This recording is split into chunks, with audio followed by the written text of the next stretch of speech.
বাংলাদেশের ক্রিকেট ইতিহাসের অন্যতম সফলতম ক্রিকেটার সাকিব আল হাসান প্রায় 2 বছর ধরে আছেন দেশের বাহিরে।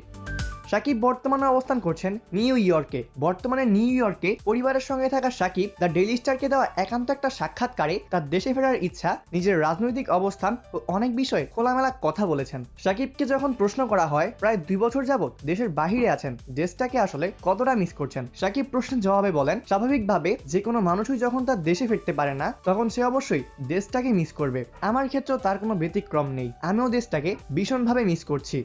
আশা করছি দ্রুতই দেশে ফিরতে পারবো, সেটা হলে অবশ্যই ভালো লাগবে। পরের প্রশ্নে সাকিবকে করা হয়, আপনার এক বিশাল ফ্যান বেস আছে। বিগত সময়ে দেখা গেছে ভক্তরা আপনার জার্সি বা প্লেকার্ড নিয়ে হেনস্থা হয়, তাদের এই ভালোবাসা কতটা আপনি অনুভব করছেন? সাকিব বলেন, ভক্তদের ভালোবাসা তো সবসময় টের পাই, তবে এই জিনিসটা আমার কাছে হতাশাজনক যে এরকম ঘটনা ঘটতে পারে। ভক্তদের সঙ্গে এই ধরনের ঘটনা ঘটা অত্যন্ত হতাশাজনক, তবে আমি তাদের প্রতি অত্যন্ত কৃতজ্ঞ যে তারা আমাকে এমন পরিস্থিতির পরেও আমাকে সবসময় সমর্থন দিয়ে যাচ্ছেন।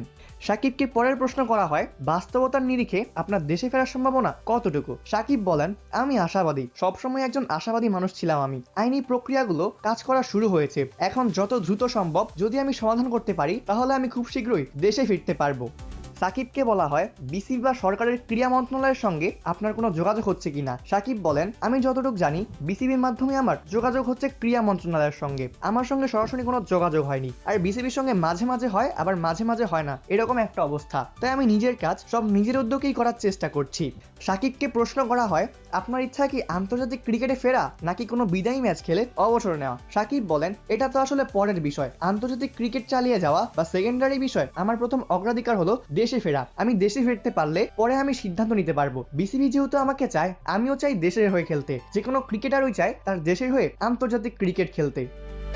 সাকিবকে প্রশ্ন করা হয়, বাংলাদেশ ক্রিকেট দলের বর্তমান অবস্থা এবং বিশ্বকাপ খেলতে না পারা নিয়ে আপনার সতীর্থদের সঙ্গে কোনো আলোচনা হয়েছে আপনার? সাকিব বলেন, হ্যাঁ অবশ্যই হয়েছে। অনেকের সঙ্গে এখন কথা হয়, আগেও হতো, ফোন দেয় অনেকেই, তখন তাদের সঙ্গে কথা তো হয়। বিশ্বকাপ না খেলাটা অবশ্যই হতাশাজনক। প্রত্যেকটা ক্রিকেটারই চায় একটা বিশ্বকাপ খেলতে। ওই সময় সরকার যে সিদ্ধান্ত নিয়েছে আসলে তার উপরে বিসিবির কিছু বলতে পারবে না, এটা সম্ভব ছিল না। তৎকালীন সরকারের কিছু সিদ্ধান্তের কারণেই আসলে এই পরিস্থিতি তৈরি হয়েছিল, যার দায় ওই সময় সরকারের উপরই বর্তায়, কারণ তাদের সিদ্ধান্তের কারণেই বিশ্বকাপটা খেলা হয়নি। ঢাকা প্রিমিয়ার লিগ বন্ধ থাকা এবং বোট ক্লাবের মধ্যকার বিরোধ নিয়ে একজন সাবেক অধিনায়ক হিসেবে আপনার মন্তব্য কি? সাকিবকে যখন এই প্রশ্নটা করা হয়, সাকিব বলেন, একটা জিনিস আমি বুঝি, এখানে একমাত্র ভুক্তভোগী হলো খেলোয়াড়রা, অন্য কেউ সাফার করছে না। খেলোয়াড়দের কষ্টটা কারো বোঝার ইচ্ছা আছে বলে আমার মনে হয় না। সবাই আসলে যার যার ক্ষমতা দখলের লড়াইয়ে ব্যস্ত এবং খেলোয়াড়দের হাতিয়ার হিসেবে ব্যবহার করছে। ক্লাব যদি খেলতে না চায়, বিসিবি কি করবে? বিসিবি তাদের ম্যানেজ করতে পারছে না, এটাই বিসিবির ব্যর্থতা। সবকিছু মিলিয়ে একটা হযবরল অবস্থা। এর ভেতরে সাফার করছে শুধু ক্রিকেট খেলোয়াড়।